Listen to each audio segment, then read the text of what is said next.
Estimada doctora Elvira, qué bueno que nos acompañas hoy en este taller de emprendimiento científico.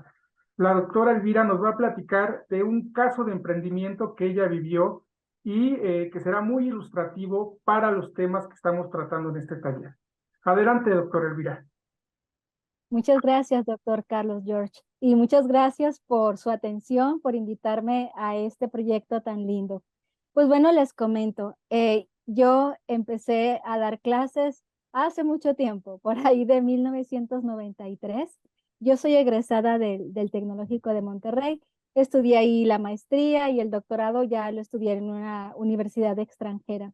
Pero lo que voy es que toda mi vida he sido docente y ya en los últimos años me he dedicado más a la investigación.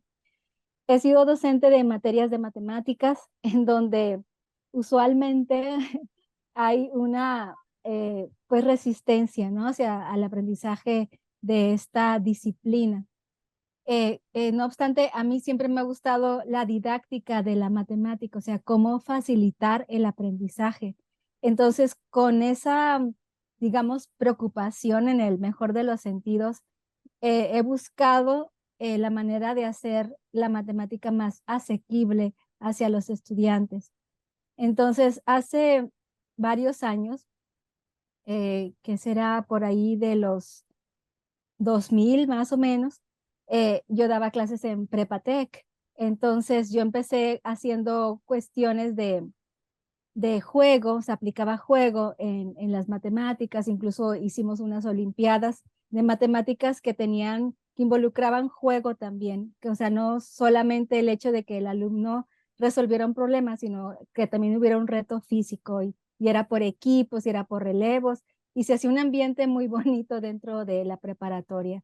Entonces yo fui notando que ese tipo de actividades hacía que el alumno se motivara, a lo mejor que disminuyera esa resistencia o ansiedad que de pronto presentan los estudiantes ante el aprendizaje de esa disciplina. Entonces, con el paso del tiempo, pues fui viendo de qué manera iba involucrando el juego, ¿no? Entonces, el caso es que después me mudó a Monterrey. Yo soy de Tampico y en Monterrey empecé a dar clases en profesional. Entonces ya no era tan viable hacer esas actividades de las Olimpiadas como me lo permitían en Campus Tampico, ¿no? Entonces dije, pero bueno, hay que buscar una manera, ¿no? Entonces, aquí primero precisar que todo esto de involucrar el juego en la enseñanza de las matemáticas tuvo que ver con algo que yo observé. O sea, que algo que yo observé desde que era estudiante, cuando mis amiguitos de la secundaria o de la prepa no entendían las matemáticas y yo les explicaba, ¿no? Entonces, yo veía como para ellos este era un sufrimiento no entender, ¿no? Y cuando yo ya me puse del lado del docente, pues lo entendí mucho más y tenía yo además un compromiso para que el alumno comprendiera mejor las matemáticas, ¿no? Eso independientemente de una explicación clara, ¿no? Sino agregarle un elemento más que motivar al estudiante. Entonces, eh, ya cuando llegué acá a Campus Monterrey a profesional, entonces dije, bueno, ¿qué podemos hacer? Y empecé a gamificar las clases. Ya empezaba como que a asomarse este concepto de la gamificación. Entonces, lo que yo hice fue crear sesiones donde hubieran retos de diferentes niveles, ¿no? Donde el alumno fuera resolviendo los retos y cada vez que resolvía un reto se ganaba algún tipo de recompensa. Pero empezó así, ¿no? Como que muy, digamos, artesanal y luego, conforme pasó el tiempo, dije, bueno, se me hace que le hace falta más a esto, ¿no? Veía yo que esa actividad de los retos era linda, pero tampoco podía abusar tanto del estímulo. O sea, lo probé en clases varias veces y yo notaba que ya para la tercera vez que aplicaba esa actividad, los alumnos ya no le veían tanta emoción como la primera vez.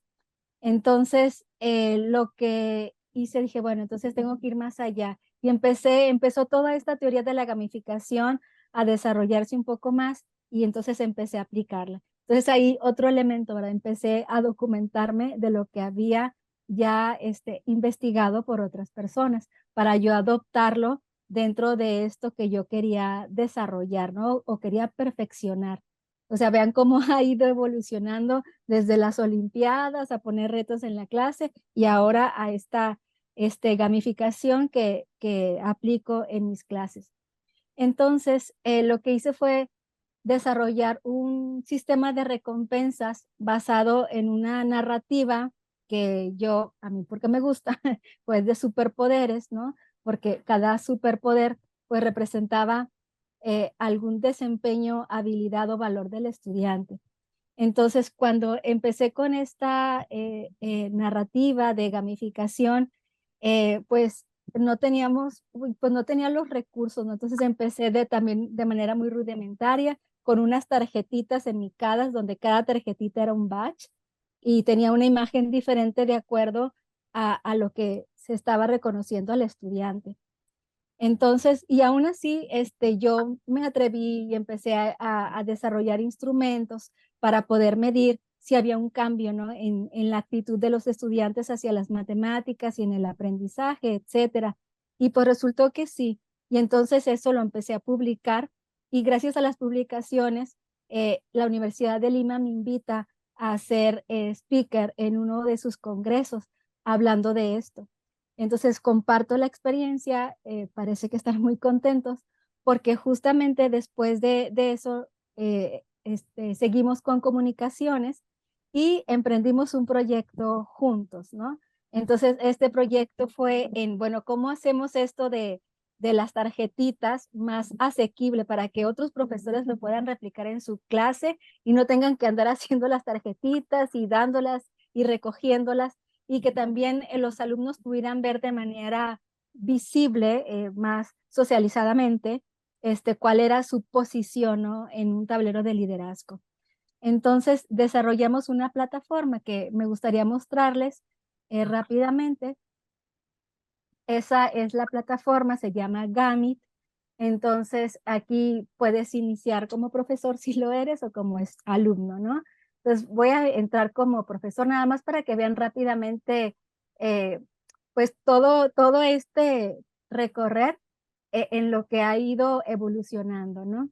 Entonces, a ver, esta fue mi última clase de hace menos de un mes. Entonces aquí ustedes van a ver el tablero.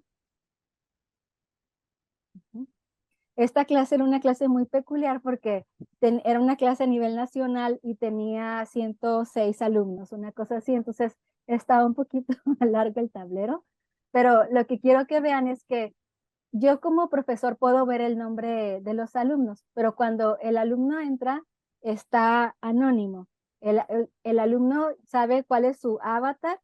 El avatar, por cierto, es una figura que lo que hace es que anonimiza a la persona, entonces no se balconea, como decimos en México, a la persona, ¿no? Entonces, aquí con la imagen, el alumno sabe quién es él, pero yo como profesor, bueno, puedo ver quién es el alumno, que debo de saberlo para poderle ir asignando las insignias. Entonces, fíjense cómo esto me ha ayudado mucho a mí. O sea, la mayoría, por ejemplo, el Flash que ven ustedes ahí, que es ¿verdad? Este es el badge de Flash y este que es el de Iron Man, son por participaciones. Esta es una participación destacada y este es un desempeño destacado. Entonces vean como que es la que más está presente y eso me ayuda mucho a mí en clase porque están atentos, porque les digo, a ver, por un flash, ¿quién me responde esto, no? Y muchas veces lo hago para recuperar conocimiento previo o bien para ver que me estén poniendo atención en el tema, ¿no? Que estoy abordando. Y al final es un ganar-ganar, porque el alumno se motiva a poner atención, pone atención, aprende y al final su desempeño pues mejora. Y eso también lo hemos plasmado en las investigaciones, ¿no? A partir de los estudios que hemos realizado sobre esta metodología de gamificación que ya la hemos plasmado en una página o en una aplicación, ¿no? En una plataforma cuyo objetivo es justamente pues agilizar o facilitar la gestión del sistema de recompensas para los estudiantes.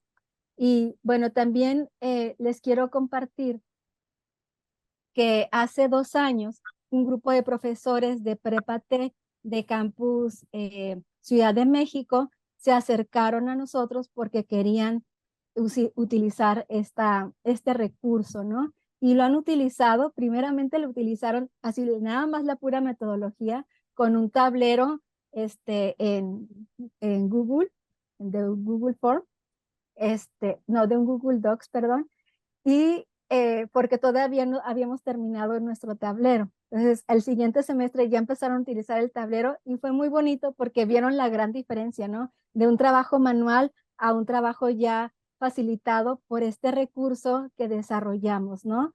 Entonces, bueno, aquí el mensaje que quiero compartirles es que eh, cuando nosotros vamos a desarrollar un emprendimiento científico, pues siempre va a surgir de una necesidad que observamos, ¿no?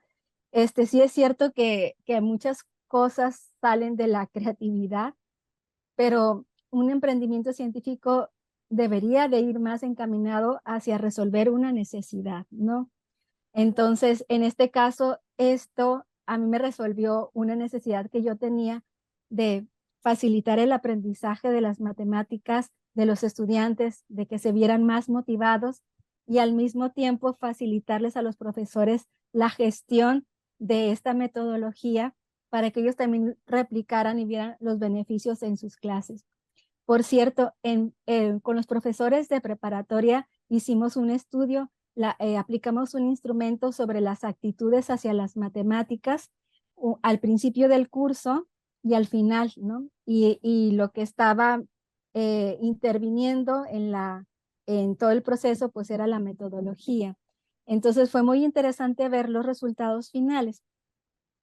Una de las grandes problemáticas, especialmente de los alumnos de preparatoria, es la ansiedad que tienen ante las matemáticas. Eso de que dicen, es que maestras, me bloqueé y se me olvidó todo, es verdad. O sea, está documentado científicamente de que sí pasa. Entonces, les decía, el resultado fue muy bonito, muy alentador, porque justamente esa variable, la de la ansiedad, se mejoró al final de la intervención. Es decir, que el alumno a través de la plataforma tuvo un recurso para disminuir su ansiedad hacia las matemáticas. Entonces, bueno, para mí ya con eso digo, ay, qué bonito. Me siento muy contenta porque es una aportación significativa que estamos haciendo, ¿no? Hacia este mundo de la enseñanza de las matemáticas. Y pues bueno, de mi parte sería todo. Muchas gracias. Y Muchas adelante. gracias, doctora Elvira. La verdad, creo que contagia tu emoción pues el ejemplo que nos compartes nos ilustra mucho acerca de los beneficios que pueden surgir del emprendimiento científico. Eh, Tú mencionaste muy acertadamente que una de las claves para ser exitoso como emprendedor científico tiene que ver con la identificación de las necesidades.